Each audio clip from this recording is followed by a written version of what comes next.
ಊರಿನ ಗಡಿಯಲ್ಲಿ ಟುನಿಗುಬ್ಬಚ್ಚಿಯ ಹಂಚುಮನೆ. ಟುನಿಗುಬ್ಬಚ್ಚಿ ಬೆಳಿಗ್ಗೆನೆ ಎದ್ದೋ ಪಾತ್ರೆಗಳನ್ನೆಲ್ಲ ತೊಳ್ಕೊಂಡು ಚುರುಕಾಗಿ ಮನೆ ಕೆಲಸ ಮಾಡ್ತಿದ್ಲು.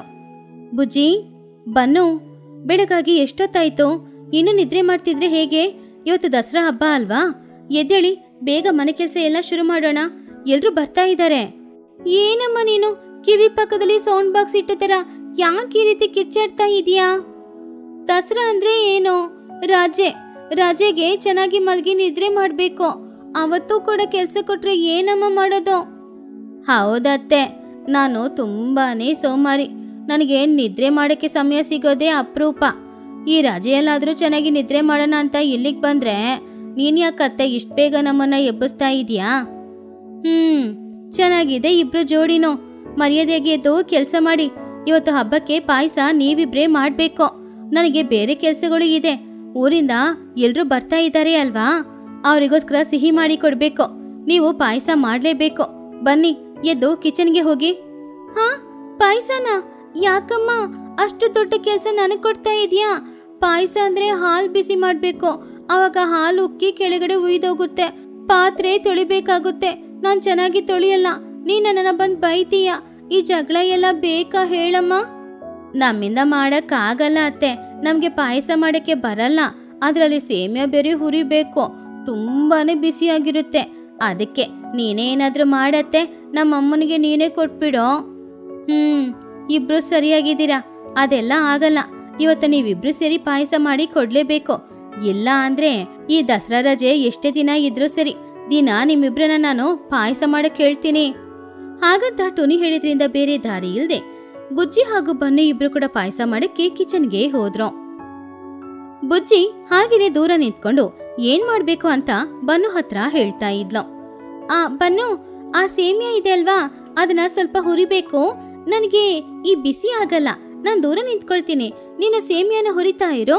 ಆಮೇಲೆ ಬೇಕಾದ್ರೆ ಆ ಸೇಮಿಯಾನ ಕೆಳಗಡೆ ಇಳಿಸಿ ನಾನಿಟ್ಬಿಡ್ತೀನಿ. ಸರಿ ಹೋಯ್ತು. ನನ್ನಿಂದಂತೂ ಹುರಿಯಕ್ಕಾಗಲ್ಲ. ನನಗೂ ಕೂಡ ಬಿಸಿ ಸೆಟ್ ಆಗಲ್ಲ. ನೀನ್ ಬೇಕಾದ್ರೆ ಹುರಿ ಬುಜ್ಜಿ. ನಮ್ಮಮ್ಮ ಯಾಕಿನ್ನೂ ಬರ್ಲೇ ಇಲ್ಲ? ನನ್ನನ್ನ ಇವ್ರತ್ರದಿಂದ ಕಾಪಾಡಮ್ಮ. ಆವಾಗ ಬುಜ್ಜಿ ಬನ್ನು ಹತ್ರ, ಸರಿ ಹೋಯ್ತು. ನಿನ್ನನ್ನ ನಂಬಿ ನಾನ್ ಬಂದ್ರೆ ನನ್ನನ್ನೇ ಪಾಯಸ ಮಾಡಕ್ ಹೇಳ್ತೀಯ ನೀನು? ಅಲ್ಲ, ನಾನೇ ಸೋಮಾರಿ. ನನ್ನನ್ನ ಮಿಂಚೋ ತರ ನೀನ್ ಸೋಮಾರಿಯಾಗಿರ್ಬೇಕಂತ ಅನ್ಕೊಂಡಿದ್ಯಾ? ನಿನ್ನನ್ನ ನನ್ ಜೊತೆ ಕಳ್ಸಿದ್ರು ನೋಡು ನಮ್ಮಮ್ಮ. ಅವ್ರನ್ನ ಹೇಳ್ಬೇಕು, ಇವನೇನೋ ದೊಡ್ಡ ಮಹಾ ಬಂದು ಹಾಗೇನೆ ಪಾಯಸ ಮಾಡ್ಬಿಡ್ತಾನೆ ಅನ್ನೋ ತರ. ಅದನ್ನ ಕೇಳಿ ಬನ್ನುಗೆ ಕೋಪ ಬಂತು. ಏನ್ ಬುಜ್ಜಿ, ನೀನು ಕೂಡ ನಿಮ್ಮಮ್ಮನ ತರ ಬೈತಾ ಇದ್ಯಾ? ಇವಾಗ ಏನ್ ಮಾಡ್ಬೇಕು? ಈ ಸೇಮಿಯಾನ ಹುರಿಬೇಕಷ್ಟೇ ತಾನೆ. ಇದು ಗೋಲ್ಡನ್ ಬ್ರೌನ್ ಕಲರ್ ಅಲ್ಲಿ ಬರ್ಬೇಕಾ ಇಲ್ಲ ವಜ್ರದ ಕಲರ್ ಅಲ್ಲಿ ಬರ್ಬೇಕಾ? ಯಾವ ಕಲರ್ ಬರ್ಬೇಕು ಅಂತ ಹೇಳು. ಆ ಕಲರ್ಗೆ ನಾನು ಇದನ್ನ ಹುರಿತೀನಿ ಬಿಡೋ. ಯಾವ್ದೋ ಒಂದ್ ಕಲರ್ಗೆ ಹುರಿಯೋ. ಪಾಯಸ ಚೆನ್ನಾಗಿ ಬಂದ್ರೆ ಸಾಕು. ಅದು ಸೀದೋಗ್ಬಾರ್ದು ಅಷ್ಟೇ. ಸೀದೋದ್ರೆ ಪುನಃ ಈ ದಸರಾ ರಜೆ ಇಡೀ ನಾವಿಬ್ರು ಕಷ್ಟಪಟ್ಟು ಈ ಪಾಯಸನೇ ಮಾಡ್ಕೊಂಡಿರೋ ತರ ಮಾಡ್ಬಿಡ್ತಾರೆ ನಮ್ಮಮ್ಮ. ಸರಿ ಸರಿ, ಹೇಗಾದ್ರೂ ಕಷ್ಟಪಟ್ಟು ಮಾಡ್ತೀನಿ ಬಿಡೋ. ಹಾಗಂತ ಹೇಳಿ ಹುರಿತಾ ಇದ್ದ ಬನ್ನು. ಅಯ್ಯೋ, ಕೈಗೆ ಬಿಸಿ ಬೀಳ್ತಾ ಇದೆ, ಭಯನೂ ಆಗ್ತಾ ಇದೆ. ಹೀಗಿರುವಾಗ ಸ್ವಲ್ಪ ಸಮಯದಲ್ಲಿ ಮಹಿ ಹದ್ದು, ಲೂಸಿ ಪಾರಿವಾಳ, ಚಿಚುಕಾಗಿ ಹಾಗೂ ಚೋಟುಗಿಳಿ ಇವರೆಲ್ರೂ ಕೂಡ ಟುನಿಗುಬ್ಬಚ್ಚಿಯ ಮನೆಗೆ ಹಬ್ಬಕ್ಕೋಸ್ಕರ ಬಂದ್ರು. ಏನ್ ಟುನಿ, ಮನೇಲಿ ಬೆಳಕು ಇದೆ? ಓ, ತಿಂಡಿ ಮಾಡ್ತಾ ಇದೀಯಾ? ಕೆಲವು ದಿನಗಳ ಹಿಂದೆ ಆ ಊರಿನಲ್ಲಿ ಬೆಳಕು ಅನ್ನೋದೇ ಸ್ವಲ್ಪನೂ ಇರ್ಲಿಲ್ಲ. ನಮ್ ಮನೆಗೂ ಬೆಳಕು ಬಂತು. ದಸರಾ ಹಬ್ಬದಿಂದ ಊರಿಗೂ ಕೂಡ ಬೆಳಕು ಬಂದಿದೆ. ಹೌದು ಚಿಚು, ನಿಜಾನೇ. ಒಳಗಡೆ ದೀಪ ಇಟ್ಕೊಂಡು ಹಬ್ಬಕ್ಕೆ ಅಡಿಗೆ ಮಾಡ್ತಾ ಇದ್ದೆ. ಇವಾಗ ಅಡಿಗೆ ಮಾಡ್ತಾ ಇರೋದು ಬನ್ನು ಹಾಗೂ ಬುಜ್ಜಿ ಇಬ್ರು. ಅವ್ರನ್ನ ಹಬ್ಬಕ್ಕೋಸ್ಕರ ಪಾಯಸ ಮಾಡಕ್ಕೆ ಹೇಳ್ದೆ. ಸುಮಾರು ಸಮಯದಿಂದ ಆ ಪಾಯಸನ ಮಾಡ್ತಾನೆ ಇದ್ದಾರೆ.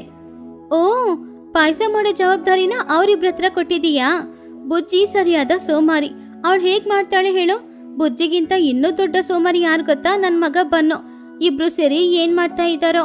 ದಸರಾ ಅಂದ್ರೆ ಹೊಸದಾಗಿ ಏನಾದ್ರೂ ಆಹಾರ ಮಾಡ್ಬೇಕು. ಟುನಿ ಏನಾದ್ರೂ ಆಹಾರ ಮಾಡಿರ್ತಿರ್ತಾಳೆ. ನಾವು ತಿನ್ಬಿಟ್ಟು ಹೋಗೋಣ ಅಂತ ಬಂದ್ರೆ ನೀನೇ ಟುನಿ ಹಳೆ ಪಾಯಸನ ಮಾಡಕ್ ಹೇಳಿದೀಯಾ? ಸರಿ ಲೂಸಿ, ಆ ವಿಷಯನ ಬಿಡು. ಚಿಚು, ನಿನ್ ಮನೇಲಿ ಏನ್ ಮಾಡ್ದೆ? ದಸರಾ ಹಬ್ಬ ಅಂದ್ರೆ ಹಣ ಖರ್ಚು ಮಾಡ್ಬೇಕು. ಮನೇಲಿ ತರ ತರದ ಅಡಿಗೆ ಮಾಡ್ಬೇಕು ಅಲ್ವಾ? ಹೌದು, ನಾನು ಯಾವಾಗ್ಲೂ ಅಡಿಗೆನೇ ಮಾಡಲ್ಲ. ಎಲ್ಲಾನು ಹಾಗೇನೆ ಜೋಪಾನವಾಗಿ ತೆಗ್ದಿಡ್ತಾ ಇದ್ದೆ. ಆದ್ರೆ ಇವತ್ತು ಆ ರೀತಿ ಮಾಡಕ್ಕಾಗಲ್ಲ ಮಹಿ. ಊರಿಂದ ನನ್ ಮಗ ಚಿನ್ನು ಬಂದಿದ್ದಾನೆ. ಅವನು ಹಸುವು ತಡ್ಕೊಳ್ಳಲ್ಲ. ಏನಾದ್ರೂ ಮಾಡಿಲ್ಲ ಅಂದ್ರೆ ಕೋಪ ಮಾಡ್ಕೋತಾನೆ, ಅದಕ್ಕೆ ಮಾಡಿಟ್ಬಿಟ್ ಬಂದೆ. ಎಲ್ರೂ ನಗಾಡ್ತಾ ಇದ್ರು. ಆವಾಗ ಬನ್ನು ಹಾಗೂ ಬುಜ್ಜಿ ಇಬ್ರು ಕೂಡ ಅವ್ರು ಮಾಡಿದ ಪಾಯಸನ ಹೊರಗಡೆ ತಗೊಂಡ್ ಬಂದ್ರು. ಅವರ ಮುಖ ಇಡೀ ಬಾಡಿ ಹೋಗಿ ಕಪ್ಪಾಗಿ ಬದಲಾಗಿತ್ತು. ಅದ್ ಮಾತ್ರ ಅಲ್ಲ, ಸೇಮಿಯಾ ಉರಿದ ಹೋಗಿ ಆ ಕಿಚನ್ ಇಡೀ ಹರಡಿತ್ತು. ಅಮ್ಮ, ನಿನಗೋಸ್ಕರ ಪಾಯಸ ಮಾಡಿ ತಗೊಂಡ್ ಬಂದಿದ್ದೀನಿ. ಇದು ಪಾಯಸ ಅಲ್ಲ, ಪ್ರಸಾದ. ಯಾಕಂದ್ರೆ ನಾವಿಬ್ರು ಅಷ್ಟ್ ಕಷ್ಟಪಟ್ಟು ಮಾಡಿದ್ದೀವಿ. ಹೌದತ್ತೆ, ರುಚಿ ಮಾಡಿ ನೋಡಿ. ಗೋಲ್ಡ್ ಕಲರ್ ಅಲ್ಲಿ ಇರ್ಬೇಕಾಗಿರೋ ಸೇಮಿಯಾ ಸ್ವಲ್ಪ ಕಪ್ಪಾಗಿ ಬದಲಾಗಿದೆ ಅಷ್ಟೇ. ಟುನಿಯಾ ಪಾಯಸನ ನೋಡಿ ಶಾಕ್ ಆದ್ಲು. ಏನೋ ಇದು ಪಾಯಸನಾ? ಯಾಕಿಷ್ಟು ಕಪ್ಪಾಗಿದೆ ಆ ಸೇಮಿಯಾ? ಇದು ಪಾಯಸನಾ ಇಲ್ಲ ಬೇರೇನಾದ್ರಾ? ಆವಾಗ ಬನ್ನು ಕೋಪದಿಂದ, ಅತ್ತೆ, ನನಗೆ ಬರಲ್ಲ ಅಂತ ನಾನು ಆವಾಗ್ಲೇ ಹೇಳ್ದೆ ತಾನೆ, ನೀನೇ ತಾನೇ ಮಾಡಿಕೊಡು ಅಂತ ಹೇಳ್ದೆ. ಇವಾಗ ಮಾಡ್ಕೊಂಡು ಬಂದ್ರೆ ಕಪ್ಪಾಗಿದೆ, ಹೀಗಿದೆ, ಹಾಗಿದೆ ಅಂತಿದೀಯಾ? ಸ್ವಲ್ಪ ತಿನ್ ನೋಡತ್ತೆ. ಹೌದಮ್ಮ, ನಾವಿಬ್ರು ಎಷ್ಟು ಕಷ್ಟಪಟ್ಟು ಮಾಡಿದ್ದೀವಿ. ನೀನ್ ನೋಡಿದ್ರೆ ಈ ರೀತಿ ಹೇಳಿದ್ರೆ ಹೇಗ್ ಹೇಳೋ? ತಿನ್ ನೋಡಮ್ಮ, ಚೆನ್ನಾಗಿರುತ್ತೆ. ನಾವಿಬ್ರು ಸೋಮಾರಿಗಳು. ನಾ ಮಾಡಿರೋ ಪಾಯಸ ಇದಕ್ಕಿಂತ ಮಿಂಚಿ ಹೇಗಿರುತ್ತೆ ಹೇಳು? ಆವಾಗ ಚೋಟು ನಗುತ್ತಾ, ನೋಡಿದ್ಯಾ ಟುನಿ, ನಾನು ಹೇಳ್ದೆ ಅಲ್ವಾ ಬುಜ್ಜಿ ಸೋಮಾರಿ ಅಂತ. ಇವಳ ಜೊತೆ ಸೇರಿ ನನ್ ಮಗ ಕೂಡ ತುಂಬಾನೇ ಹಾಳಾಗ್ತಿದ್ದಾನೆ. ಅತ್ತೆ, ನಿಮ್ ಮಗ ಮೊದ್ಲೇ ಹಾಳಾಗಿದ್ದಾನೆ. ನಾನು ಅವನನ್ನ ಹಾಳು ಮಾಡ್ಬೇಕಾಗಿರೋ ಅವಶ್ಯಕತೆ ಏನೂ ಇಲ್ಲ. ಅವನು ನನಗಿಂತ ದೊಡ್ಡ ಸೋಮಾರಿ. ನನ್ ಮೇಲೆ ಏನೂ ತಪ್ಪಿಲ್ಲ. ಆವಾಗ ಟುನಿ ಬುಜ್ಜಿನ ನೋಡಿ, ಓ, ನೀನ್ ದೊಡ್ಡ ಚುರುಕಾಗಿ ಕೆಲಸ ಮಾಡ್ತೀಯಾ? ನೀನ್ ತೊಳೆಯೋ ಪಾತ್ರೆನೆಲ್ಲ ಇನ್ನೊಂದ್ಸಲ ನಾನ್ ತೊಳಿಬೇಕು, ಅದೆಲ್ಲ ನನಗೆ ಗೊತ್ತಿಲ್ವಾ ಏನೋ? ಟೊನಿ, ಮಕ್ಳನ್ನ ಯಾಕೆ ಸುಮ್ಮನೆ ಬೈತಾ ಇದೆಯಾ? ಅವ್ರು ಏನೋ ಗೊತ್ತಿರೋ ಹಾಗೆ ಮಾಡ್ಕೊಂಡು ಬಂದಿದ್ದಾರೆ ತಾನೇ. ಮಕ್ಳೇ, ಪಾಯಸನ ಕೊಡಿ, ಅದು ಹೇಗಿದೆ ಅಂತ ನಾನು ಟೇಸ್ಟ್ ಮಾಡ್ತೀನಿ. ಹಾಗಂತ ಹೇಳಿ ಚಿಚುಕಾಗೆ ಒಂದು ಸ್ಪೂನ್ ಪಾಯಸನ ತಿನ್ನೋಡಿದ್ಲು. ತಕ್ಷಣ ಅದನ್ನ ಉಗಿದ್ಲು. ಅಯ್ಯಯ್ಯೋ, ಇದೇನು ಪಾಯಸನ? ಇದ್ರ ಟೇಸ್ಟ್ ಯಾಕೊಂಥರ ಇದೆ? ಬನ್ನು, ಏನಾದ್ರೂ ಹೊಸ ಪ್ರಯೋಗ ಮಾಡಿದ್ಯಾ? ಎಲ್ಲ ಅತ್ತೆ, ನಾನು ಹೊಸದಾಗಿ ಏನೋ ಮಾಡಿಲ್ಲ.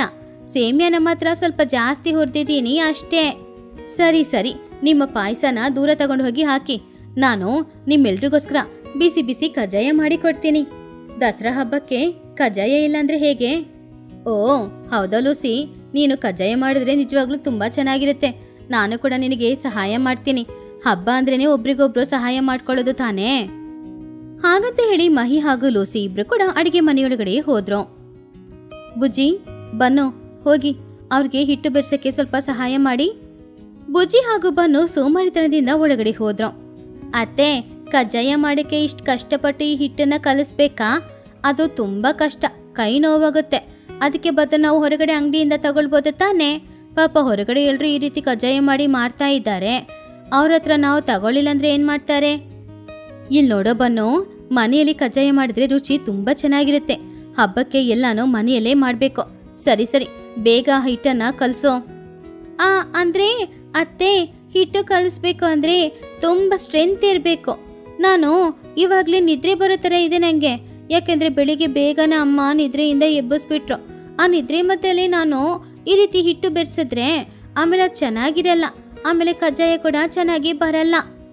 ಹಾಗಂತ ಬುಜ್ಜಿ ಹೇಳಿದನ್ನ ಕೇಳಿ ಮಹಿ ಹದ್ದು ನಗುತ್ತಾ, ಇವಾಗ ಹಿಟ್ಟನ್ನು ಬೆರ್ಸಕ್ಕೆ ಮಾಂತ್ರಿಕ ಮಡಿಕೆ ಏನಾದ್ರೂ ಬರುತ್ತಾ ಏನೋ? ಇಲ್ಲ ಬುಜ್ಜಿ, ನೀನೇ ಮಾಡ್ಬೇಕು. ನೀನ್ ಮಾಡಿದ್ರೇನೆ ನಿನ್ನ ಸೋಮಾರಿತನ ನಿನ್ ದೇಹನ ಬಿಟ್ಟು ಬೇಗ ಹೋಗೋದು.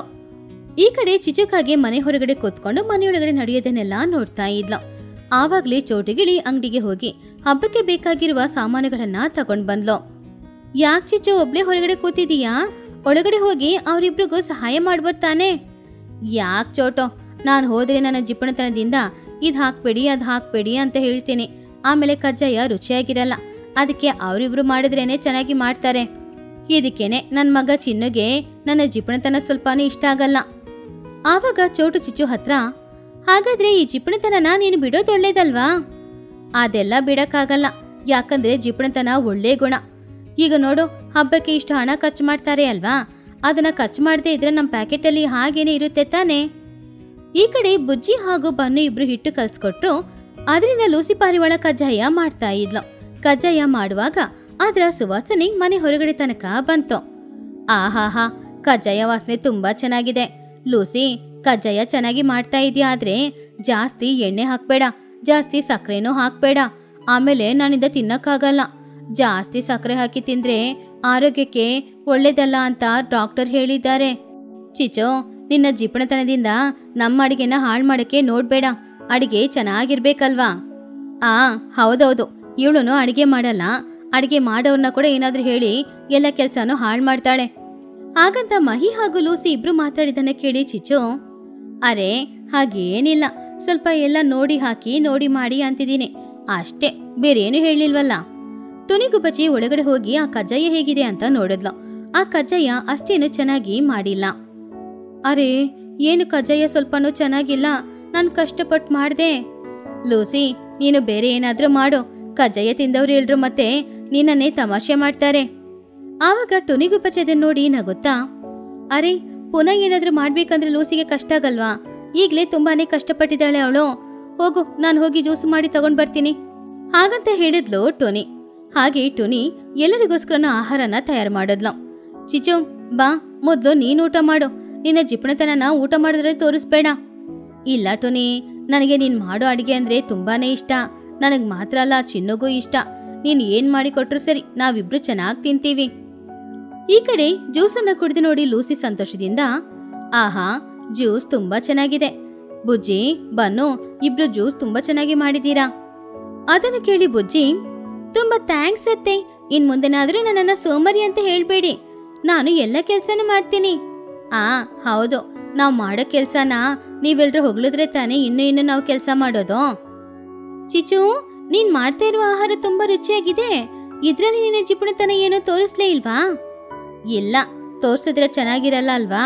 ಇದ್ರೂ ಸ್ವಲ್ಪ ಹಣ ಜಾಸ್ತಿನೇ ಖರ್ಚಾಯ್ತು. ಹಾಗೆ ಎಲ್ರು ಮಾಡಿದ ಆಹಾರಗಳನ್ನ ತಗೊಂಡ್ ಬಂದು ಒಟ್ಟಿಗೆ ಕೂತ್ಕೊಂಡು ಮಾತಾಡ್ತಾ ತಿಂತಾ ಇದ್ರು. ಹಬ್ಬ ಅಂತ ಬಂದ್ರೇನೆ ಸ್ವಲ್ಪ ಹಣ ಖರ್ಚಾಗುತ್ತೆ, ಅದ್ರ ಜೊತೆ ತುಂಬಾ ಸಂತೋಷನೂ ಇರುತ್ತೆ. ಅದ್ರಲ್ಲೂ ಬುಜ್ಜಿ ಹಾಗೂ ಬನ್ನು ಮಾಡಿದ ಆ ಪಾಯಸ, ಹಾಗೆ ಚಿಚುಕ್ ಹಾಗೆಯ ಸೋಮಾರಿತನ, ಈ ಎರಡು ತುಂಬಾನೇ ಸಂತೋಷ ಕೊಡ್ತಾ ಇತ್ತು ಎಲ್ರಿಗೂ. ಪಕ್ಷಿಗಳ ಊರಿಗೆ ಆ ದಿನ ಒಂದು ವಾರ್ತೆ ಗುಡುಗು ತರ ಬಂದಿತ್ತು. ಪಕ್ಕದ ಊರಾದ ರಾಮಪುರಕ್ಕೆ ಬುದ್ಧಿವಂತ ಹಳ್ಳಿ ಅಂತ ಹೆಸರಿನ ಜೊತೆ 1 ಲಕ್ಷ ರೂಪಾಯಿ ಬಹುಮತಿ ಅಂತ ಹೇಳಿದ್ರು. ಅದನ್ನ ಊರಲ್ಲಿ ದಂಡೋರ ಹಾಕಿ ಹೇಳಿದ್ರು. ಆ ವಾರ್ತೆ ಚಿಚುಕಾಗಿಯ ಕಿವಿಯಲ್ಲಿ ಜೇನಿನ ತರ ಬಂದು ಬಿತ್ತು. 1 ಲಕ್ಷ ರೂಪಾಯ ಅಂತ ಅದರ ಸೊನ್ನೆಗಳನ್ನ ಎಣಿಸುವಷ್ಟರಲ್ಲಿ ಅವಳಿಗೆ ತಲೆಯೆಲ್ಲ ತಿರುಗಾಡ್ತಾ ಇತ್ತು. ಹೀಗಿರುವಾಗ ಆ ದಿನ ಸಂಜೆ ಸಮಯ ಊರಿನಲ್ಲಿರುವ ಎಲ್ಲ ಪಕ್ಷಿಗಳನ್ನ ಪಂಚಾಯಿತಿಗೆ ಬರಕ್ ಹೇಳಿದ್ರು. ಎಲ್ಲರಿಗಿಂತ ಮೊದಲು ಬಂದಿದ್ದು ಚಿಚುಕಾಗೇನು ಮಹಿ ಹದ್ದನು. ನೋಡಿದ್ರ ಆ ಪಕ್ಕದೂರಿನವರು ಏನ್ ಮಾಡಿದ್ರು ಅಂತ? ಆ ಊರಿಗೆ ಅವಾರ್ಡ್ ಕೊಟ್ಟು 1 ಲಕ್ಷ ರೂಪಾಯಿ ಹಣನ ಕೊಡ್ತಾ ಇದ್ದಾರೆ ಅಂತೆ. ನಮ್ಮೂರಲ್ಲಿ ಬುದ್ಧಿವಂತರು ಇಲ್ವಾ? ಹಣನ ಹೇಗೆ ಕೂಡಿಡೋದು ಅಂತ ನನಗಿಂತ ಬೇರೆ ಯಾರಿಗ್ ಗೊತ್ತು? ಹಣನ ಕೂಡಿಡೋದು ಬುದ್ಧಿವಂತಿಕೆ ಅಲ್ಲ ಚಿಚು. ಆ ಹಣನ 2 ಪಟ್ಟು ಮಾಡಿದ್ರೆ ಮಾತ್ರ ಅದನ್ನ ಬುದ್ಧಿವಂತಿಕೆ ಅಂತಾರೆ. ನಿನ್ ಹಣನ ನೀನೇ ಇಟ್ಕೋ. ಹೇಗಾದ್ರೂ ಮಾಡಿ ಆ ಅವಾರ್ಡ್ನ ನಮ್ಮ ಊರಿಗೆ ನಾವು ತಗೊಳ್ಳೇಬೇಕು. ನಮ್ ಗ್ರಾಮನ ನಾವು ಸ್ಮಾರ್ಟ್ ಗ್ರಾಮವಾಗಿ ಬದಲಾಯಿಸ್ಬೇಕು. ಆವಾಗ್ಲೇ ಅಲ್ಲಿಗೆ ಬಂದ ಬುಜ್ಜಿಗುಬ್ಬಚ್ಚಿ ಅವರನ್ನ ನೋಡಿ, ಸ್ಮಾರ್ಟ್ ಗ್ರಾಮನ? ಹಾಗಂದ್ರೆ ಏನು? ದಿನ ಇಡೀ ನಾವು ಮಲ್ಕೊಂಡಿರೋದಕ್ಕೋಸ್ಕರ ಸ್ಮಾರ್ಟ್ ಮಂಚನ ಕೊಡ್ತಾರಾ? ಇಲ್ಲಾಂದ್ರೆ ಬಾಯಿ ತೆರೆದ್ರೆ ಸಾಕು ಜಿಲೇಬಿ ಬಾಯಲ್ಲಿ ಹೋಗಿ ಕರ್ಗೋಕೋ ತರ ಏನಾದ್ರೂ ಸ್ಮಾರ್ಟ್ ಮೆಷಿನ್ ಕೊಡ್ತಾರಾ? ಹಾಗಂತ ಕೇಳಿದ್ಲು ಬುಜ್ಜಿ. ಬುಜ್ಜಿ, ಯಾವಾಗ್ಲೂ ತಿನ್ನೋದು ನಿದ್ರೇನ ಬಿಟ್ರೆ ಬೇರೆ ಏನು ಇಲ್ವಾ? ಸ್ಮಾರ್ಟ್ ಗ್ರಾಮ ಅಂದ್ರೆ ನಮ್ಮೂರಿನಲ್ಲಿ ಎಲ್ಲಾ ಸೌಕರ್ಯಗಳು ಇರ್ಬೇಕು ಅಷ್ಟೇ. ಹೌದೌದು, ಪಟ್ಟಣದಲ್ಲಿ ಆನ್ಲೈನ್ ಡೆಲಿವರಿ ಮಾಡ್ತಾರಲ್ಲ ಅದೇ ರೀತಿ ನಾನು ಆನ್ಲೈನ್ ಡೆಲಿವರಿ ಮಾಡ್ತೀನಿ. ನಿಮ್ಗೆ ಏನೇನ್ ಬೇಕೋ ಎಲ್ಲಾನು ನನ್ನ ಹತ್ರ ಹೇಳಿ, ನಿಮ್ ಮನೆಗೆ ನಾನು ತಗೊಂಡ್ ಬಂದ್ ಕೊಡ್ತೀನಿ. ಅದನ್ನು ಕೇಳಿ ಚಿಚು, ಇದು ಒಳ್ಳೆ ಐಡಿಯಾನೆ, ಹಾಗೇನೆ ಎಲ್ಲ ಫ್ರೀಯಾಗಿ ಕೊಟ್ರೆ ತುಂಬಾ ಚೆನ್ನಾಗಿರುತ್ತೆ. ಆವಾಗ ಲೂಸಿ, ಚಿಚು ಹೇಳಿದ್ ಕೂಡ ಒಳ್ಳೆ ಐಡಿಯಾನೆ. ಫ್ರೀಯಾಗಿ ಸಿಕ್ಕಿದ್ರೆ ನಮ್ಮಲ್ಲಿ ಯಾರಿಗೂ ಯಾವುದೇ ಜಗಳ ಇರಲ್ಲ. ಆದ್ರೆ ಫ್ರೀಯಾಗಿ ಕೊಟ್ರೆ ಚೋಟಿಗೆ ನಷ್ಟ ಆಗಲ್ವಾ? ಮಹಿ ಹದಿಗೆ ಈ ಆಲೋಚನೆಗಳು ಎಲ್ಲಾನು ಇಷ್ಟ ಆಯ್ತು. ಸರಿ ಸರಿ, ನಮ್ಮ ಗ್ರಾಮನ ಬುದ್ಧಿವಂತ ಗ್ರಾಮ ಅಂತ ಹೇಳ್ಬೇಕು ಅಂದ್ರೆ ನಿಮ್ ಯಾರ ಹತ್ರ ಏನೇನ್ ಐಡಿಯಾ ಇದೆಯೋ ಅದೆಲ್ಲಾನು ಹೇಳಿ, ಯಾವ ಚೆನ್ನಾಗಿದೆ ಅಂತ ನೋಡೋಣ. ನನ್ನ ಹತ್ರ ಅಂತೂ ತುಂಬಾ ಒಳ್ಳೆ ಐಡಿಯಾನೇ ಇದೆ. ನಾವು ಕರೆಂಟ್ ಬಿಲ್ಲನ್ನ ಅರ್ಧ ಮಾಡ್ಬೇಕು. ಊರಿನ ಮಧ್ಯದಲ್ಲಿ ಒಂದು ದೊಡ್ಡ ಚಕ್ರ ಇಟ್ಟು ನಮ್ಮ ಊರಿನಲ್ಲಿರುವ ಸೋಮಾರಿಗಳನ್ನ ಆ ಚಕ್ರನ ತಿರ್ಗ್ಸಕ್ ಹೇಳ್ಬೇಕು. ಆವಾಗ ಕರೆಂಟ್ ಪ್ರೊಡ್ಯೂಸ್ ಆಗುತ್ತೆ. ಆವಾಗ ನಮ್ಗೆ ಕರೆಂಟ್ ಬಿಲ್ಲು ಅರ್ಧ ಆಗುತ್ತೆ. ದಪ್ಪಾಗಿರೋರು ಎಲ್ರು ಕೊಬ್ಬು ಕೂಡ ಸ್ವಲ್ಪ ಸ್ವಲ್ಪ ಕರಗುತ್ತೆ. ಹಾಗಂತ ಚಿಚು ಹೇಳಿದ್ಲು. ಈ ರೀತಿ ಒಂದು ರೂಲ್ ಹಾಕಿದ್ರೆ ಆ ಸೋಮಾರಿಗಳ ಲಿಸ್ಟಲ್ಲಿ ಮೊದಲನೇ ಹೆಸರು ನಂದೇ ಆಗಿರುತ್ತೆ. ನನ್ನಿಂದ ಇದೆಲ್ಲ ಮಾಡಕ್ಕಾಗಲ್ಲ. ನೀವ್ ಹೇಳ್ತಾ ಇರೋ ಐಡಿಯಾ ತಪ್ಪು. ಇದು ನಮ್ಮ ಸೋಮಾರಿಗಳ ಸಂಘಕ್ಕೆ ಇಷ್ಟ ಆಗ್ಲಿಲ್ಲ. ಚಿಚು, ನಿನ್ನ ಸೋಮಾರಿತನ ನೀನ್ ಕೊಡೋ ಐಡಿಯಾದಲ್ಲೂ ಕೂಡ ಕಾಣಿಸ್ತಾ ಇದೆ ನೋಡು. ಅಲ್ಲ, ಚಕ್ರದಲ್ಲಿ ಅವ್ರು ಓಡಿಸಿದ್ರೆ ಪರವಾಗಿಲ್ಲ, ಮಲಗಿದ್ರೆ ಕರೆಂಟ್ ಬರಲ್ಲ, ಗೊರಕೆ ಶಬ್ದ ಬರುತ್ತೆ. ನನ್ನ ಹತ್ರ ಒಂದು ಯೋಚನೆ ಇದೆ. ನಮ್ಮ ಊರಿನಲ್ಲಿ ನೀರಿಗೆ ಕಷ್ಟ ಇದೆ ಅಲ್ವಾ? ನಾವು ಆಕಾಶನ ನೋಡಿ ಜೋರಾಗಿ ಕಿರ್ಚೋಣ. ಆವಾಗ ಮೋಡಗಳೆಲ್ಲ ಹೆದ್ರಿ ಮಳೆ ಸುರಿಸುತ್ತೆ, ನಮಗೆ ನೀರು ಸಿಗುತ್ತೆ. ಏನ್ ಕುಹು ನೀನು? ಹಾಗೆ ಕಿರ್ಚಿದ್ರೆ ಮೋಡಗಳೆಲ್ಲ ಹೆದ್ರಿಕೊಂಡು ಓಡ್ ಹೋದ್ರೆ ಆಮೇಲೆ ನಮಗೆ ಬಿಸಿಲು 2 ಪಟ್ಟು ಆಗುತ್ತೆ. ಆಮೇಲೆ ನೀರಿನ ಕಷ್ಟ ಕೂಡ 2 ಪಟ್ಟು ಆಗುತ್ತೆ. ಈ ಐಡಿಯಾ ಯಾವುದೋ ಚೆನ್ನಾಗಿಲ್ಲ. ನಾನೊಂದು ಐಡಿಯಾ ಹೇಳ್ತೀನಿ. ಎಲ್ಲರ ಮನೆ ಮುಂದ್ಗಡೆನೂ CCTV ಫಿಕ್ಸ್ ಮಾಡ್ತೇನೆ. ಅದರ ಫುಟೇಜ್ ನನಗೆ ಬರೋ ಥರ ಮಾಡ್ತೇನೆ. ಯಾರಾದರೂ ಸೋಮಾರಿತನದಿಂದ ಕೆಲಸ ಮಾಡಲಿಲ್ಲ ಅಂದರೆ, ನೀರನ್ನು ವೇಸ್ಟ್ ಆಗಿ ಖರ್ಚು ಮಾಡಿದ್ರೆ, ಹಾಗೆಯೇ ಏನಾದರೂ ತಪ್ಪು ಕೆಲಸ ಮಾಡಿದ್ರೆ ನಾನು ಫೋನ್ ಮಾಡಿ ಅವರನ್ನ ಬೈತೀನಿ. ಆವಾಗ ಎಲ್ಲಾನು ಸರಿಯಾಗಿ ನಡೆಯುತ್ತೆ ಅಲ್ವಾ? ಇದೆಲ್ಲ ಸರಿ ಬರಲ್ಲ ಮಹಿ. ಅದು ಬಿಗ್ ಬಾಸ್ ಶೋ ಥರ ಆಗುತ್ತೆ. ಪ್ರಜೆಗಳಿಗೆ ಉಪಯೋಗ ಆಗೋ ಥರ ಏನಾದರೂ ಮಾಡಬೇಕು. ಹಾಗೆ ಎಲ್ರೂ ಸುಮಾರು ಹೊತ್ತು ಯೋಚನೆ ಮಾಡ್ತಾ ಇದ್ರು. ಕೊನೆಗೆ ಕೆಲವು ಐಡಿಯಾಗಳನ್ನ ಮಾತ್ರ 4 ಐಡಿಯಾಗಳನ್ನ ಸೆಲೆಕ್ಟ್ ಮಾಡಿದ್ರು. ಒಂದು ಚಿಚುಕಾಗೆ ಕೊಟ್ಟ ಐಡಿಯಾ, ಅಂದ್ರೆ ಕರೆಂಟ್ನ ಪ್ರೊಡ್ಯೂಸ್ ಮಾಡೋ ಐಡಿಯಾ. ಎರಡನೇದು ಚೋಟಿಗಿಳಿ ಅವರಿಗೋಸ್ಕರ ಕೊಟ್ಟ ಸ್ಮಾರ್ಟ್ ಐಡಿಯಾ, ಅಂದ್ರೆ ಆನ್ಲೈನ್ ಡೆಲಿವರಿ. ಮೂರನೇದು ಮಹಿ ಹದ್ದು ಕೊಟ್ಟ ಆಧುನಿಕ ವ್ಯವಸಾಯ, ಡ್ರೋನ್ ಮೂಲಕ ಹೊಲಗಳಿಗೆ ನೀರನ್ನ ಚೆಲ್ಲೋದು. 4ನೇ ಐಡಿಯಾ ಬುಜ್ಜಿಗುಬ್ಬಚ್ಚಿಯ ಆಹಾರದ ಮಿಷಿನ್ ಐಡಿಯಾ, ಅಂದ್ರೆ ಹಸಿವಾಗುವಾಗ ಆಹಾರ ಕೊಡುವ ಮಿಷಿನ್. ಈ ಐಡಿಯಾನ ಓಕೆ ಮಾಡಿಲ್ಲ ಅಂದ್ರೆ ನಾನು ಊಟ ಮಾಡದೆ ಉಪವಾಸ ಇರ್ತೀನಿ ಅಂತ ಬೆದರಿಸಿ ಒಪ್ಸಿದ್ಲು. ಹಾಗೆ ಕೆಲ್ಸ ಶುರುವಾಯ್ತು. ಚಿಚುಕಾಗೆ ಒಂದು ದೊಡ್ಡ ಎತ್ತಿನ ಗಾಡಿ ಚಕ್ರನ ತಗೊಂಡ್ ಬಂದು ಊರಿನ ಮಧ್ಯದಲ್ಲಿ ಇಟ್ಲು. ಅದ್ರ ಮೇಲೆ ಹತ್ತಿ ತಿರುಗ್ಸಕ್ಕೆ ಯಾರು ಬರಲ್ಲ ಅನ್ನೋದ್ರಿಂದ ಯಾರಾದ್ರೂ ಬಂದು ಇದ್ರ ಮೇಲೆ ಹತ್ತಿ ತಿರುಗಿಸಿದ್ರೆ ಒಂದು ಬಾಳೆಯನ್ನು ಫ್ರೀಯಾಗಿ ಕೊಡ್ತೀನಿ ಅಂತ ಹೇಳಿದ್ಲು. ಕೆಲವರು ಆಸೆ ಪಟ್ಟು ತಿರುಗಿದ್ರು ಕೂಡ 3ನೇ ಸಲ ತಿರುಗುವಾಗ ಚಕ್ರದಿಂದ ಕೆಳಗಡೆ ಇಳಿದ್ರು. ಹೀಗಿರುವಾಗ ಈ ಕಡೆ ಚೋಟಿಗಿಳಿ ಅವಳ ಕೆಲ್ಸನ ಶುರು ಮಾಡಿದ್ಲು. ಟುನಿಗುಬ್ಬಚ್ಚಿ ಕೇಳಿದ ಬೇಳೆ ಡಬ್ಬನ ಅವಳೊಂದು ಕೋಳಿಯ ಬೆಣ್ಣಿನಲ್ಲಿ ಇಟ್ಟು ಕಳ್ಸಿದ್ಲು. ಟುನಿ, ಇದು ನನ್ನ ಕೋಳಿ ಕೊರಿಯರ್ ಸರ್ವಿಸ್. ನೀನ್ ಕೇಳಿದ ಬೇಳೆನ ಬೇಗ ತಗೊಂಡ್ ಬರುತ್ತೆ. ನಿಜ ಗೊತ್ತಾ ನಿನಗೆ? ಅಮೆಜಾನ್ಗಿಂತ ಫಾಸ್ಟ್ ಆಗಿ ಬರುತ್ತೆ ಹಾಗಂತ ಹೇಳಿದ್ಲು ಚೋಟು. ಆದ್ರೆ ಈ ಕಡೆ ದಾರಿ ಮಧ್ಯದಲ್ಲಿ ಪಾಪ ಆ ಕೋಳಿ ಒಂದು ನಾಯಿ ಅದನ್ನ ಅಟಿಸ್ಕೊಂಡ್ ಬರೋದನ್ನ ನೋಡಿ ಅಲ್ಲಿಂದ ಓಡ್ ಹೋಗ್ತಾ ಇತ್ತು. ಆ ಬೇಳೆ ಡಬ್ಬ ಎಲ್ಲಿಗೋಯ್ತಾ ಯಾರಿಗೂ ಗೊತ್ತಿಲ್ಲ. ಈ ಕಡೆ ಮಹಿಹದ್ದು ಒಂದು ಹಳೆ ಟಾಯ್ ಏರೋಪ್ಲೇನ್ ಅಲ್ಲಿ ಒಂದು ಬಾಟಲ್ ಕಟ್ಟಿ ಟ್ರೋನ್ ತರ ಯೂಸ್ ಮಾಡ್ತಾ ಇದ್ಲು.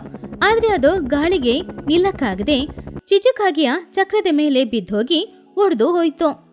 ನೋಡಿದ್ಯಾ ಮಹಿ, ನನ್ ಚಕ್ರಕ್ಕೆ ಎಷ್ಟು ಆಕರ್ಷಣ ಶಕ್ತಿ ಇದೆ ಅಂತ. ಮೇಲೆ ಹಾರ್ತಾ ಇದ್ದ ಡ್ರೋನ್ನ ಕೆಳಗಡೆ ಇಳ್ಕೊಂಡ್ ಬಂದಿದೆ. ಸರಿ ಸರಿ, ಬಾಟಲ್ ಬಿದ್ದಿದ್ದಕ್ಕೆ ನೀನ್ ನನಗೆ ಬಾಡಿಗೆ ಹಣ ಕೊಡ್ಬೇಕು. ಈ ಕಡೆ ಬುಜ್ಜಿಯ ಪ್ರಾಜೆಕ್ಟ್ ಅಂತೂ ತುಂಬಾನೇ ಗೌರವಾಗಿತ್ತು. ಒಂದು ದೊಡ್ಡ ಮಡಿಕೆಗೆ 4 ಸೈಡಲ್ಲಿ 4 ಪೈಪ್ಗಳನ್ನ ಇಟ್ಟು ಇದನ್ನೇ ಅವಳು ಆಟೋಮೆಟಿಕ್ ಫುಡ್ ಮಿಷಿನ್ ಅಂತ ಹೇಳಿದ್ಲು. ಆವಾಗ ಟೋನಿ, ಬುಜ್ಜಿ ಇದೇನಿದು ಫುಡ್ ಮಿಷಿನ್ ಅಂತ ಹೇಳಿ ಏನೋ ಒಂದು ದೊಡ್ಡ ಹುತ್ತ ತರ ಮಾಡಿದೀಯಾ? ಅಯ್ಯೋ ಅಮ್ಮ, ಇದು ಫುಡ್ ಮಿಷಿನೇ, ಅಂದ್ರೆ ಆಟೋಮೆಟಿಕ್ ಪಾಯಸ ಮಾಡಿ ಕೊಡುವ ಮಿಷಿನ್. ಇದರಲ್ಲಿ 4 ತರದ ಪಾಯಸ ಬರುತ್ತೆ. ಅಂದ್ರೆ ಇದು ಆಟೋಮೆಟಿಕ್ ಪಾಯಸ ಮಿಷಿನ್ ಅಮ್ಮ. ಇದರಲ್ಲಿ ನಾವು ಅಕ್ಕಿ ಹಾಕಿದ್ರೆ ಸಾಕು, ನಮಗೆ ಪೈಪಿಂದ ಪಾಯಸ ಹೊರಗಡೆ ಬರುತ್ತೆ. ಹಾಗಂತ ಬುಜ್ಜಿ ಹೇಳಿದ್ರಿಂದ ಅದನ್ನ ಚೆಕ್ ಮಾಡೋದಕ್ಕೋಸ್ಕರ ಟುನಿಗುಬ್ಬಚ್ಚಿಯ ಮಡಿಕೆಯಲ್ಲಿ ಸ್ವಲ್ಪ ಅಕ್ಕಿನ ಹಾಕೋದ್ಲು. ಆ ಮಡಿಕೆ ಒಳಗಡೆಯಿಂದ ಏನೇನೋ ಶಬ್ದಗಳು ಬರ್ತಾ ಇತ್ತು. ಸರಿಯಾಗಿ ಅದೇ ಸಮಯದಲ್ಲಿ ಸ್ಮಾರ್ಟ್ ಗ್ರಾಮ ಅನ್ನುವ ಅವಾರ್ಡ್ ಕೊಟ್ಟು ಹಣ ಕೊಡುವ ಅಧಿಕಾರಿ ಒಂದು ಪಾರಿವಾಳ ಊರಿಗೆ ಬಂತು. ಆವಾಗ ಊರಿನವರು ಎಲ್ರೂ ಕೂಡ ಹಾರ ಹಾಕಿ ಅವ್ರಿಗೆ ಮರ್ಯಾದೆ ಮಾಡಿ ಪ್ರಯೋಗಗಳು ನಡೆಯುವ ಜಾಗಕ್ಕೆ ಕರ್ಕೊಂಡು ಹೋದ್ರು. ಮೊದಲು ಹೋಗಿದ್ದು ಚಿಚುಕಾಗಿಯ ಪ್ರಾಜೆಕ್ಟ್ ನಡೀತಾ ಇದ್ದ ಜಾಗದಲ್ಲಿ. ಏನಿದು ಹಾಗಂತ ಕೇಳಿದ್ರು. ಆವಾಗ ಚಿಚುಕಾಗೆ, ಸರ್, ಇದು ಕರೆಂಟ್ ಪ್ರೊಡ್ಯೂಸ್ ಮಾಡುವ ಸಿಸ್ಟಮ್. ಫ್ರೀಯಾಗಿ ಕರೆಂಟ್ ಕೊಡುತ್ತೆ ಸರ್, ಹಣ ಏನೂ ಖರ್ಚಾಗಲ್ಲ. ಹಾಗಂತ ಹೇಳ್ತಾ ಇದ್ದಾಗ್ಲೇ ಆ ಚಕ್ರ ಅಲ್ಲಿಂದ ಎದ್ದು ಅಧಿಕಾರಿಯ ಕಾಲಿನ ಮೇಲೆ ಹತ್ತಿ ಹೋಯ್ತು. ಅರೆ, ಈ ಊರಿನ ಚಕ್ರ ಕೂಡ ನನಗೆ ನಮಸ್ಕಾರ ಮಾಡ್ತಿದೆ, ಕಾಲು ನೋವಾಗ್ತಾ ಇದೆ ಹಾಗಂತ ಹೇಳಿ ಚೋಟಿಗಿಳಿಯ ಪ್ರಾಜೆಕ್ಟ್ ಹತ್ರ ಹೋದ್ರು. ಆವಾಗ ಚೋಟಿಗಿಳಿ ಅವಳ ಪ್ರಾಜೆಕ್ಟ್ ಬಗ್ಗೆ ಹೇಳ್ತಿದ್ಲು. ಆ ಸಮಯದಲ್ಲಿ ಬೇಳೆ ಡಬ್ಬನ ಎತ್ಕೊಂಡು ಹೋದ ಆ ಕೋಳಿ ಅದ್ರ ಜೊತೆಗೆ ಬಂದ ಆ ನಾಯಿ ಕೂಡ ಅವ್ರನ್ನ ಡಿ ಕೊಟ್ಟು ಹೋಯ್ತು. ಪಾಪ ಅಧಿಕಾರಿ ಬಿದ್ಬಿಟ್ರು. ಸರ್, ಇದು ನಮ್ಮ ಫಾಸ್ಟೆಸ್ಟ್ ಡೆಲಿವರಿ ಸರ್, ನೋಡಿದ್ರಾ ಎಷ್ಟು ಫಾಸ್ಟ್ ಆಗಿ ರನ್ ಆಗ್ತಾ ಇದ್ದಾರೆ ಅಂತ. ಆವಾಗ ಅಧಿಕಾರಿ ಕೋಪದಿಂದ ಮಹಿ ಹದ್ದಿನ ಪ್ರಾಜೆಕ್ಟ್ ಹತ್ರ ಹೋದ್ರು. ಅಲ್ಲಿ ಹೊಡೆದೋಗಿ ಬಿದ್ದಿದ್ದ ಏರೋಪ್ಲೇನ್ ಬಿಟ್ರೆ ಬೇರೆ ಏನೂ ಇಲ್ಲ. ಕೊನೆಗೆ ಎಲ್ರೂ ಬುಜ್ಜಿ ಗುಬ್ಬಚ್ಚಿಯ ಪ್ರಾಜೆಕ್ಟ್ ಹತ್ರ ಹೋದ್ರು. ಆವಾಗ ಬುಜ್ಜಿ ತುಂಬಾನು ಹೆಮ್ಮೆಯಿಂದ, ಸರ್, ಇದು ನಾನು ರೆಡಿ ಮಾಡಿರೋ ಪ್ರಾಜೆಕ್ಟ್ ಸರ್, ಎಲ್ರೂ ನೋಡಿ, ಇವಾಗ ಬಿಸಿ ಬಿಸಿಯಾಗಿ ಪಾಯಸ ಇದ್ರೊಳಗಡೆಯಿಂದ ಹೊರಗಡೆ ಬರುತ್ತೆ ಹಾಗಂತ ಹೇಳಿ ಮಡಿಕೆನ ಅವಳು ಅಲ್ಲಾಡಿಸಿದ್ಲು. ಅಷ್ಟೇ, ಅಲ್ಲಾಡಿಸಿದ ತಕ್ಷಣ ಆ ಮಡಿಕೆ ಸಡನ್ ಆಗಿ ಬಸ್ಟ್ ಆಯ್ತು. ಆವಾಗ ಅದ್ರೊಳಗಡೆ ಹಾಕಿದ್ದ ಅಕ್ಕಿ, ಹಾಲು, ಎಲೆ ಎಲ್ಲಾನು ಅಧಿಕಾರಿಯ ಮುಖಕ್ಕೆ ಹೋಗಿ ಬಿತ್ತು. ಒಂದು ಫೇಶಿಯಲ್ ಮಾಡಿದ ಹಾಗೇನೆ ಇತ್ತು. ಯಾರಿಗೂ ಏನ್ ಹೇಳೋದು ಅಂತ ಅರ್ಥ ಆಗ್ಲಿಲ್ಲ. ಎಲ್ಲರ ಕಣ್ಣಲ್ಲೂ ಭಯ ತುಂಬಿಕೊಂಡಿತ್ತು. ಏನ್ ಮಾಡೋದು ಅಂತ ಎಲ್ರೂ ಯೋಚನೆ ಮಾಡ್ತಾ ಇದ್ದಾಗ ಮಹಿ ಹದ್ದು ಈ ರೀತಿ ಹೇಳಿತು. ನಮ್ಮ ಬುಜ್ಜಿಯ ಪ್ರಾಜೆಕ್ಟು ತುಂಬಾನೇ ಸಕ್ಸಸ್ಫುಲ್ ಆಗಿ ನಡೆದಿದೆ. ಒಂದೇ ಒಂದು ಕ್ಷಣದಲ್ಲಿ ಅಧಿಕಾರಿಗೆ ಅವಳು ಫುಲ್ ಫೇಶಿಯಲ್ ಮಾಡಿದಾಳೆ. ಸರ್, ಇದು ನಮ್ಮ ಗ್ರಾಮದ ಬ್ಯೂಟಿ ಟ್ರೀಟ್ಮೆಂಟ್ ಅಂತ ಹೇಳಿದ್ರು. ಆದ್ರೆ ಆಶ್ಚರ್ಯ ಏನು ಅಂದ್ರೆ ಅಧಿಕಾರಿ ಅವರೆಲ್ಲರನ್ನ ನೋಡಿ ಜೋರಾಗಿ ನಗಾಡ್ತಾ ಇದ್ರು. ನಾನು ಎಷ್ಟೋ ಬುದ್ಧಿವಂತ ಗ್ರಾಮಗಳಿಗೆ ಹೋಗಿದ್ದೀನಿ. ಅಲ್ಲಿ ಎಲ್ರೂ ಬುದ್ಧಿವಂತಿಕೆಯಿಂದ ಕೆಲಸ ಮಾಡ್ತಿರ್ತಾರೆ. ಆದ್ರೆ ನೀವೆಲ್ರೂ ಒಗ್ಗಟ್ಟಾಗಿದ್ದೀರಾ. ಸಂತೋಷವಾದ ಗ್ರಾಮ ಇದು ಹಾಗಂತ ಹೇಳಿದ್ರು. ಹಾಗಾದ್ರೆ ಆ ಅವಾರ್ಡು? ಬುದ್ಧಿವಂತ ಗ್ರಾಮ ಅನ್ನುವ ಅವಾರ್ಡ್ನ ನಿಮ್ಗೆ ಕೊಡಕ್ಕಾಗಲ್ಲ. ಆದ್ರೆ ಈ ವರ್ಷದಿಂದ ಒಂದು ಹೊಸ ಅವಾರ್ಡ್ನ ನಾನು ಸೃಷ್ಟಿ ಮಾಡ್ತೀನಿ. ಅಂದ್ರೆ ಸಂತೋಷವಾದ ಗ್ರಾಮ. ಆ ಗ್ರಾಮದ ಅವಾರ್ಡ್ ನಿಮಗೇನೆ ಬರುತ್ತೆ. 1,00,000 ರೂಪಾಯಿನೂ ಸಿಗುತ್ತೆ. ಅದನ್ನು ಕೇಳಿ ಆ ಊರಿನವರು ಎಲ್ರೂ ಕೂಡ ತುಂಬಾನು ಸಂತೋಷಪಟ್ರು. ಆವಾಗ ಚಿಚುಕಾಗಿ ಎಲ್ಲರ ಮುಂದೆ ಬಂತು. ಆ 1,00,000 ರೂಪಾಯಿನ ನಾನು ಜೋಪಾನವಾಗಿ ಇಟ್ಕೊಳ್ತೀನಿ. ಬ್ಯಾಂಕಿಗಿಂತ ನನ್ನ ಹತ್ರ ಚೆನ್ನಾಗಿರುತ್ತೆ ಹಾಗಂತ ಹೇಳಿತು. ಆವಾಗ ಬುಜ್ಜಿ ಗುಬ್ಬಚ್ಚಿ ಆ ಅಧಿಕಾರಿ ಮೈ ಮೇಲೆ ಇದ್ದ ಆ ಅಕ್ಕಿನ ತೆಗೆದು ತಿಂದು ನೋಡಿ, ಅಕ್ಕಿ ಸ್ವಲ್ಪ ಬೇಯಲಿಲ್ಲ. ಆದ್ರೆ ಪಾಯಸ ಟೇಸ್ಟ್ ಅಂತೂ ತುಂಬಾನು ಚೆನ್ನಾಗಿದೆ. ಇವಾಗ ಆ 1,00,000 ರೂಪಾಯಿಯಲ್ಲಿ ಊರಿನವ್ರಿಗೆ ಎಲ್ರಿಗೂ ಕೂಡ ಊಟ ಹಾಕ್ಬೇಕು. ಆವಾಗ ಎಲ್ರೂ ಕೂಡ ತುಂಬಾ ಸಂತೋಷ ಪಡ್ತಾರೆ ಅಲ್ವಾ ಹಾಗಂತ ಹೇಳಿದ್ಲು. ಆವಾಗ ಅಧಿಕಾರಿ, ನಿಮ್ಮೂರಿಗೆ ಒಂದು ಅವಾರ್ಡ್ ಮಾತ್ರ ಅಲ್ಲ, ಹಾಸ್ಯದ ಊರು ಅಂತ ಇನ್ನೊಂದು ಅವಾರ್ಡ್ ಕೊಡ್ತೀನಿ ಹಾಗಂತ ಅವಾರ್ಡ್ ಕೊಟ್ಟು ಅಲ್ಲಿಂದ ಹೋದ್ರು.